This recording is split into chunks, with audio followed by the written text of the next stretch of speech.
We are back at bigleaguepolitics.com in the middle of one of the craziest news cycles that I've ever seen, and that I think most of us in journalism have ever seen. And I had to call in a very good friend of the site, Wayne Dupree, who is an internet legend in journalism for all the stories that he has done over the years. And he is sitting in front of a bald eagle right now, so I can tell he's fired up. Wayne, tell us about Kavanaugh. I mean, what's going on here? You know, I was just briefly talking with my friend earlier. Uh, there's a big divide in the country where you can tell who's a progressive and who is a conservative. Progressives are saying that Kavanaugh has to prove that he is not guilty. Logic tells you that the person that levied the charge has the burden of proof. Kavanaugh has a immaculate reputation from what we know. He's gone through 5 FBI background checks. Democrats want to make more. Don't understand that, but they want to create. Well, actually, no, I do understand. It's because they want to postpone, prolong, delay the confirmation vote until after the midterms. They're trying to bank on the midterms being their way of winning. Well, hopefully they think that they're going to win, so they can try to get Merrick Garland in there. I don't see that happening, and honestly, I wish that Grassley has already said, "Look, I tried to reach out to this Christine Ford. She didn't want to take my phone calls. Now all of a sudden, she is saying that she will only testify if the FBI does the investigation." Well, what? And I was thinking about this right before the show. I was like, well, why didn't you take it to the FBI? Yeah. Why did you go to Dianne Feinstein? If you really wanted the FBI in it, why didn't you go straight to the why didn't you go to the agency and then say, okay, well, I went to law enforcement? And because a couple of years ago, he was sitting in front of the same Senate panel trying to get confirmed for a federal judgeship. And what was she doing? Did she have a TV back then? Did she have radio? I mean, she didn't come forward then. Last year was the Me Too movement. Everybody was coming forward. She didn't come forward on him then. So, I mean, there's a whole lot of inconsistencies with this. Right now, I'm sticking with Garland. And I mean, now if she comes out with some proof and stuff, then we have to take her at her word. But right now, it's a he said, she said thing. He's had a whole lot of years of like I said, immaculate reputation he has, and now she's coming out with this Dianne Feinstein FBI investigation thing. A whole lot of people aren't going to accept it. Well, Wayne, it looks like what the Republicans are saying is let her come to the Senate and sit before us and tell her story to the American people, because the American people have already heard the story now. It's been all over the media. So, I mean, this is a public trial. And we have public trials sometimes in this country, like the O.J. trial, the George Zimmerman trial, the Michael Jackson trial, et cetera. And that's what this is now. That's what the Democrats have created. And it seems like they are scared now to go forward and to do it under oath. Yeah, I mean, what did we hear a couple of days ago? She's willing to testify. And now Dianne Feinstein, after Christine Ford said that she's willing to testify, Dianne Feinstein is like, well, we want the FBI to investigate. So now Christine Ford is like, well, I'm not going to testify until the FBI investigate. Who's pulling whose chain here? Who's the puppet? Who's the puppeteer? The Republicans are like, well, I tell you what, we won't even ask you questions. We'll give you a lawyer. We'll let the lawyer ask you questions. And something else that came out is like, well, I don't want to be in the same room or sit across from. All this stuff now is just a delay tactic. And hopefully, I know a little bit more than half the country uses logic and common sense. Hopefully, more people will see what's going on here and start to call out what the Democrats are trying to do with this with this confirmation, this Supreme Court confirmation. Wayne, I got to ask you about the Republicans because you're a Republican expert. There are 4 senators right now who the Democrats are targeting with an ad pressure campaign who are Republicans who might flip on Kavanaugh and not vote for him. Susan Collins, Lisa Murkowski, Dean Heller in Nevada, and Cory Gardner in Colorado. Dean Heller is up for re-election. I don't think he's going to go along with it, but it looks like Cory Gardner is. If the Republicans branch off and can't get the vote through, I mean, what does that say about the party? What does that say about Mitch McConnell? I've always, good question. I've always said to myself in on my radio show that there's a uniparty in Washington, D.C. And, well, actually, no, not always. I came to that conclusion the last couple of years that it was a uniparty in Washington, D.C. There's always been a rift within the Republican Party with the strong moderates versus the compromising conservatives. The strong moderates are the ones that make Democrats their friends, most likely will vote along with the Democrats, or they'll throw that threat, well, I'll vote with them if, because that's the way I'm, that's, so when I watch Murkowski and Collins, and believe me, I've yelled at them on my show many times because I think, hey, look, if you vote more with the Democrats than you do with your own party, you're not a maverick, you're a rhino, and you should change your party affiliation and stop fooling the people at home. If you're just saying you're a Republican for the people at home, you're lying to your constituents, you're lying to your voters. With the 4 people that you just mentioned, and I can't see them voting against Brett Kavanaugh if there's no proof. Because then, again, like I said before, there has to be some type of proof from this woman, not just talking. And she's running away from her talk right now. So not just talking, but there has to be some proof to force these 4 to say, okay, we're not going to support Kavanaugh. Because if you get in front of your constituent, your voters, and say, we're not going to vote just because of allegation, then you don't need to be in the Senate. Senate, you're supposed to be responsible. You're supposed to look at facts. You're supposed to put these things on the table and then come up with a conclusion. Right. If it's just an allegation, and these people say, well, I'm not going to vote because it just was an allegation, then they don't need to be in Congress, and somebody needs to vote their tails out. So, Wayne, what do you think about this whole trend that we have now in our society of trying people in public?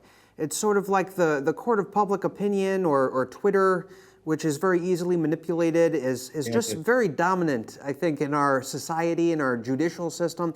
Where are we going? This is a pretty scary trend, I think. Well, it's gotten worse. People have been tried in public for a long time. It just hasn't been this bad. I mean, it's gone from bad to worse. It's really gone from bad to worse. You mentioned Twitter. Twitter is basically judge, jury, and executioner now. And an allegation today isn't what an allegation was years ago. An allegation years ago, people looked at both sides in a way, and they usually wanted the person that made the accusation to have a whole lot more proof. What you've seen in the last 3 years, if you have an allegation, it's true. And it shouldn't be. It should not be. And that, America needs to get away from that and get away from it soon, because the Democrats are finding that all they have to do is levy a sexual assault allegation against a Republican at the right time, and they're done. Now, Republicans aren't doing it to Democrats, but Democrats are doing it to Republicans at the right time. At the wrong time. Well, according to the Democrat, at the right time. They did this a few days before the confirmation. Think about that. A few days. And now they want to play this thing out in the way of, well, we need an FBI investigation before we go to. No, you don't. The FBI said that we ain't going to touch this thing. This thing isn't something that we look at. Right. So, yeah. Wayne, you have been a free thinker for a long time, and I'm sure you've always been irritated by the mainstream media and so-called liberal bias and what the conservative movement always talks about. But it seems like in the last couple of years, it's become less like liberal bias and more like cyber warfare that's being waged by the corporate media against the American people. And it seems like Andrew Breitbart was not a lunatic. What he was talking about was right. And James O'Keefe had a great video today, by the way. James O'Keefe's protege, Laura Loomer, has the lead story on our site right now, which is proof, actual evidence, that Keith Ellison physically abused his accuser from medical notes. Right. Where do we have to go as independent media? Because the mainstream media has gone completely insane.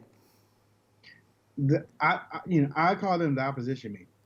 And I know that their feelings are hurt when people label them the enemy of the people. But if you were a friend of the people, then you wouldn't be lying to them. You wouldn't be creating narratives. You wouldn't be giving the President of the United States 92% negative coverage. You wouldn't be going out and having a whole newsroom watch his Twitter feed to just pick negative things out of what he's talking about.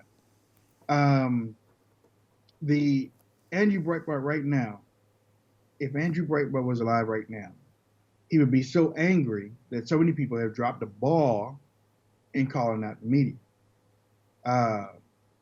I've seen more people on the conservative side, instead of calling out the media and doing a better job, I've seen a lot of people on the conservative side turn into almost just as bad as the liberals in becoming whiners, acting like that they are defeated. Like, let's take social media, for instance. You got conservatives crying about being blocked on Twitter and Facebook. Why not just go out and create something that conservatives can have? Why look like the victim and play the victim, and then you telling people, but just come and join us. We're a whole lot better. That's not gonna bring anybody to your side. You have to show how strong you are.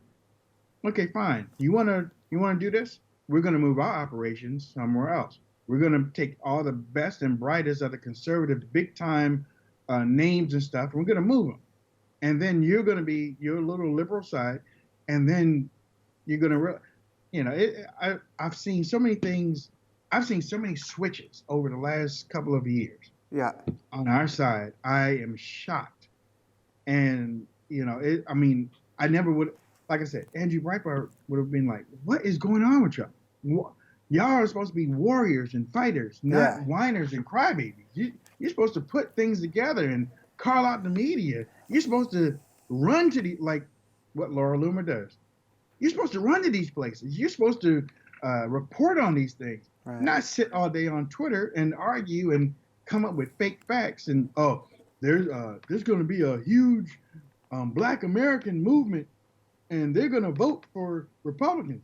Well, yeah, you can say that on Twitter, but if you don't go into the African American neighborhood and talk to them, it's not going to be anything. Yeah, you're right. That's a very interesting viewpoint.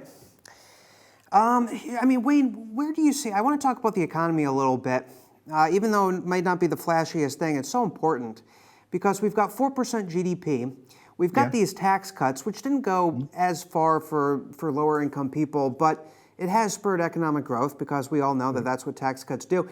We even see these economists like Larry Kudlow now in the White House supporting Trump's tariffs. And when Trump tries to put tariffs on somebody, they back down. Like the European Union is now like our #1 consumer of soybeans, right? Because Trump threatened tariffs. So, what do you think about the economy? Is this something that can actually wake people up and realize, hey, if we're making money and we're doing well, then maybe there's something to this American Republic idea? You know what? That's a honest and good question, but let me answer it from this point. Because you are a logical thinking individual, intellectual. So you understand what the economy means. The economy right now is moving along, it's chugging along. I had Richard Barris, a pollster, on my show last night. He was one of the most accurate pollsters out there in 2016. He was like, right now, people aren't worried about the economy because the economy is doing good. The economy, people tax cuts, you get more money in your paycheck. There's more jobs out there than ever before. People aren't worried about that. More people are worried about health care. That's where the Republicans dropped the ball in getting rid of Obamacare. You remember when John McCain did his thumbs down for Obamacare? That's where the fight is, including immigration. But Democrats are using healthcare as a weapon right now, and Republicans don't have an answer. So Republicans got to come out with something on that side because, again, there's nothing wrong. I mean, the economy is the best that it's been for years, but nobody's really worried about that now because President Trump has corrected that. Yeah. It's not a cry to fix because, in a way, it has been fixed. So more people looking at other things and other like I said, the immigration and healthcare are top issues, and Democrats are going to run on that right now because Republicans ran away from it when they had a chance. They had a chance to fix Obamacare before President Trump got in office. All the Republicans in the Senate voted on a bill to repeal Obamacare. All of them. And then when President Trump got in office, they couldn't find that repeal. They couldn't find it. They had to start over. Remember, they had, we got to start from scratch. But y'all passed a repeal when Obama was in office. Doesn't make sense. Yeah. They should have. They had and the wall. I know you didn't bring up the wall, but the wall should be the easiest thing. But they passed $2.7 trillion. I didn't even count the big budget thing that they passed close to another $1 trillion with this one. Mm-hmm. So you're talking about close to $3 trillion within a year and a half. I like guys like Rand Paul and Ted Cruz, but I think, what do they do all day? I mean, there's nothing going on. What is their job? Like, what is their actual job tasks? I have no idea. Wayne, if you were a senator, wouldn't you just be filibustering every day? You would have to. You would have to because, look, either you stand up against or you just kowtow to it. And yeah, it's okay to. It's not okay just to do it once in a while. You have to keep doing it. You have to keep doing it because when you do it, when you do filibuster, when you do stand up against this type of spending, and again, President Trump isn't doing this spending. Right. Republicans are doing this spending. And you have to have somebody to stand up there like they have in the past, but they just don't do it on a regular basis. They have to keep on doing it because if you look on social media and you look at the American people love when you filibuster to stop spending. Mm-hmm. They love it. They love to see that type of warrior stand up there. You stand up there for 15, 20 hours, and you can't go to the bathroom, you can't eat, you can't do all this stuff. That's bold. Yeah. That is bold. Yeah. No, it's funny. I think there's probably going to be a government shutdown this time around. People got mad at Trump the last time for signing off on the omnibus, but Mitch McConnell brought it in the middle of the night, and he only had a couple hours to read it, and it's like, keep it away from Trump. Who has the bill? I mean, it was ridiculous. People don't even realize the absurdity that Donald Trump goes through every day. Yeah. Believe me, on my radio show, I was so angry because so many people. Look, people were jumping on me for being angry about their reaction. Their reaction was, Wayne, you got to give President Trump a chance. And at first, I didn't even blame President Trump. I was blaming Republicans. They crafted $1.3 trillion the first time in his first year. Then they 1.6 trillion within 10 months. They did it again. And the second time, Paul Ryan was running to the White House because President Trump, you remember President Trump was like, I don't know if I should sign this. And Paul Ryan had to run to the White House, to smooth things over. Look, but you're getting $800 billion for the military. Yeah. And Trump supporters like, don't be mad at President Trump. He's getting money for the military. Y'all don't understand. We're going to take care of our military no matter what. Right. It might not be 800 billion, but the military is going to be taken care of. What y'all are falling prey to is they're spending money we don't have. Yes, the economy is moving along, but don't spend that money just because we have it. I mean, other countries were getting, one country got close to $30 billion worth of stuff. But they can't give him 26 billion for the wall. Just 26 billion for the wall. So I've been watching them, and I've been watching Trump. Actually, I break it down like this. You got Trump supporters and Trump followers. Now, some people aren't going to like how I break this down, but you have Trump supporters and Trump followers. Trump supporters hold him accountable, but also more so hold Republicans accountable. Trump followers are like, hey, whatever he does is good, man. Whatever he does, don't blame him, don't blame nothing, don't blame the. Look, everything's fine. Everything's not fine. Yeah. Everything's not fine. These Republicans are spending like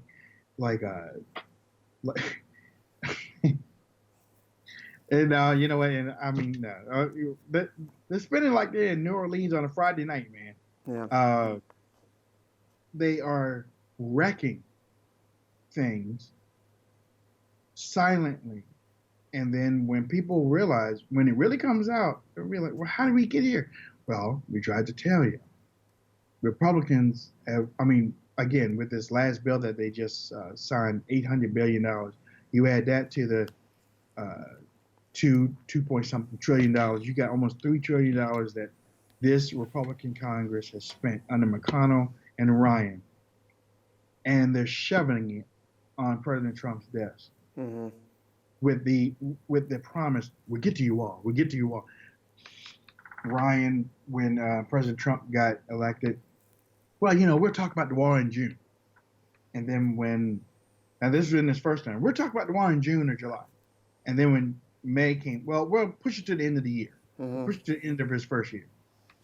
And then they were like, oh, well, we'll push it into next year. And then, well, we'll push it past the midterms. They got the money. It's just that they don't want to do the wall. They don't want to do the wall. I was talking to a lady from Europe the other day, and she didn't know very much about American politics, but she had the sense of American politics. I felt like she could be a good journalist. She just didn't have any knowledge. And so somebody asked her if she could name cabinet members, and she said, oh yes, there's Trump, and there's Comey, and Brennan, and Paul Ryan, and she started naming all these just random figures with no sense of how it was actually working. And that's when it dawned on me that there are these like oligarchs, there are these like deep state people like John Brennan, like who the heck is this guy? He has power and he's on TV and I have to listen to him? Who voted for him? And it's very strange what Washington has become, because I guess it's just because so much money has been pumped into it that it's just become a very weird set of interests. I mean, what's your view of the whole thing in Washington? It's messed up. It's messed up, and, well, no. The messed up is messed up. I didn't know it was that deep. I didn't know the deep state was that deep. And President Trump didn't know the deep state was that deep. He's talking about, we're going to go and clean out the swamp, but he didn't know that the swamp not only is deeper than he thought, but it leaks. Now, who would ever thought that a swamp leaks? But this swamp leaks.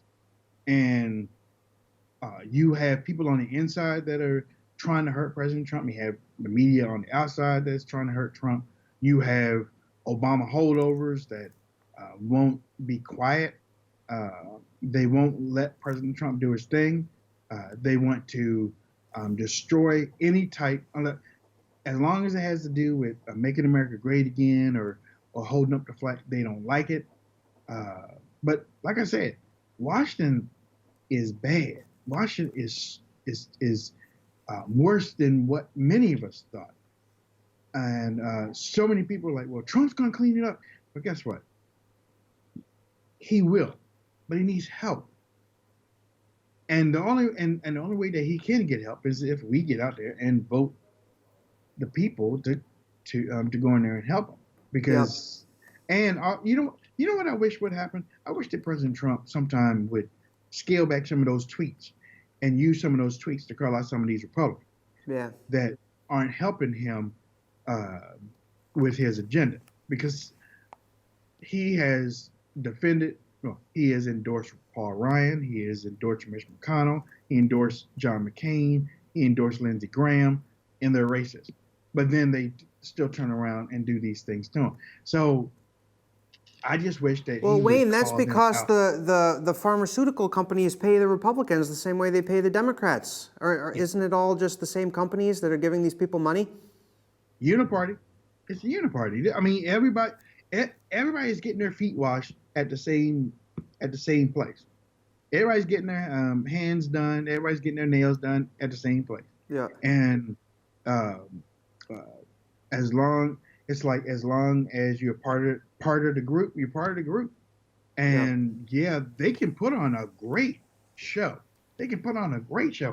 You know, I remember I was speaking at a event on the Washington Mall a couple years ago on 9/11, and no, it was March for Jobs, and we were over there on the Capitol grass, and some of my radio listeners who had made the trip were like, "Wayne, we're going in and we're going to see what they do in Congress." I said, "Okay, well, congratulations, go in there and do some stuff." And they came out, you would have thought they saw a ghost.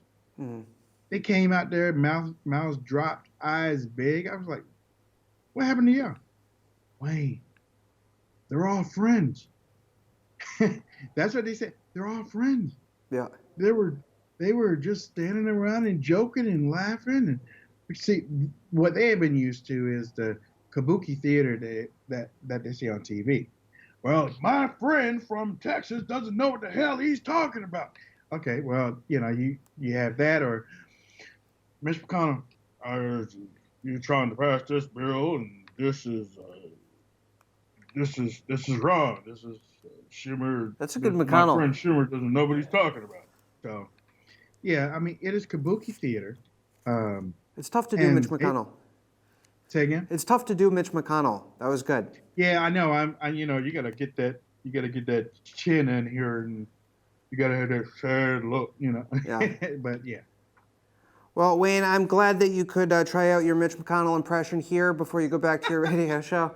How's the family doing, Wayne? Where are you living these days? I'm in Baltimore. I got two beautiful girls. They're sophomores in high school. They're just about getting ready to turn 30 years old. They tell me what to do and what I can't do. And I lay siege to any boy that I see around them. So, you know, I'm one of those protective fathers. And I mean, I love life. I just wish that I just want to like reach more people. And that's always been my goal, is to try to reach more people and hear from people, because that's one thing that I do on my show. I like to hear the voice of the people. I like for them to call in. I want to hear their passion. Some people, "I can't stand Washington, D.C." Okay, I understand. Or, "We need to protect Trump." Okay, got you too. And then some like, "You're just negative. You're just bringing out the bad stuff." Well, okay, I understand. I mean, you know, I'm telling you what's happening, and you're saying it's negative. That's fine. But when it happens, and y'all come back to the show, I'm going to tell you, I told you so. Yeah. Well, what I like about you is you actually talk about the issues, because that's really what people want. I don't care about the Kardashians. I don't care about what People magazine tells me I should care about. I want to hear about taxes and stuff like that. So I listen to Wayne Dupree. Wayne, thank you so much for coming in, dude. Thank you, man. Thank you so much. God bless you, and keep up your good work. Thank you so much. God bless. All right.